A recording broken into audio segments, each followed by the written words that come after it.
ओम हं हनुमताय नमः। जय सीताराम। दर्शक बंधु, एसआरएस भक्ति चैनल को आपण मानक स्वागत। बंधुगण, पवन पुत्र हनुमान हेउछंती चारि जुगरे प्रत्यक्ष देवता। वर्तमान कली जुगरे प्रत्येक मनुष्य अजाणतरे मध्य किछि ना किछि भूल करि देइथांती। किए भूल करू बा न करू, समस्तଙ୍କ जीवनरे सुख परे दुख, दुख परे सुख लागी रही थाए। सुख जेते अधिक हेले मध्य क्षणक परि लागी थाए। दुख क्षणक पई आसिले भी बहुत अधिक लागी थाए।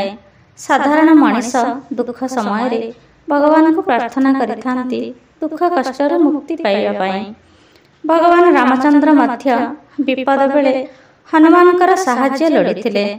सेतुबंध बांधिला बेले हेउ कि लक्ष्मणकर जीवन बंचाइबा पई संजीवनी बूटी आनिबा पई हेउ, तेणु साधारण मनुष्य हनुमानकर मंत्र जप वा श्रवण कले सबु विपदरु उद्धार मिली थाए।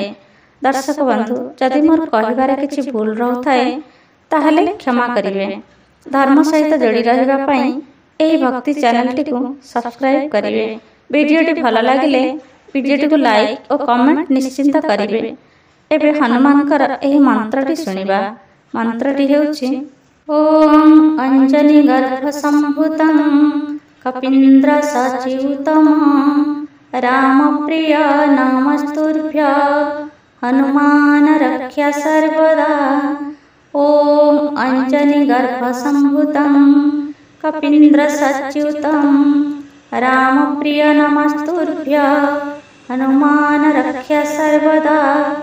ओम अंजनी गर्भ संभूतं कपीन्द्र सच्युतं राम प्रिय नमस्तुभ्य हनुमान रक्ष्य सर्वदा। ओम अंजनी गर्भ संभूतं कपीन्द्र सच्युतं राम प्रिय नमस्तुभ्य हनुमान रक्ष्य सर्वदा।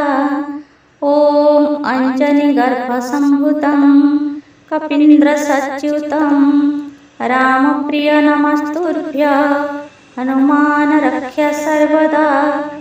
ओम अंजनी गर्भ संभूतं कपीन्द्र सच्युतं राम प्रिय नमस्तुभ्य हनुमान रक्ष्य सर्वदा। ओम अंजनी गर्भ संभूतं कपीन्द्र सच्युतं राम प्रिय नमस्तुभ्य हनुमान रक्ष्य सर्वदा। ओम अंजनी गर्भ संभूतं कपीन्द्र सच्युतं राम प्रिय नमस्तुभ्य हनुमान रक्ष्य सर्वदा। ओम अंजनी गर्भ संभूतं कपीन्द्र सच्युतं राम प्रिय नमस्तुभ्य हनुमान रक्ष्य सर्वदा। ओम अंजनी गर्भ संभूतं कपीन्द्र सच्युतं राम प्रिय नमस्तुभ्य हनुमान रक्ष्य सर्वदा।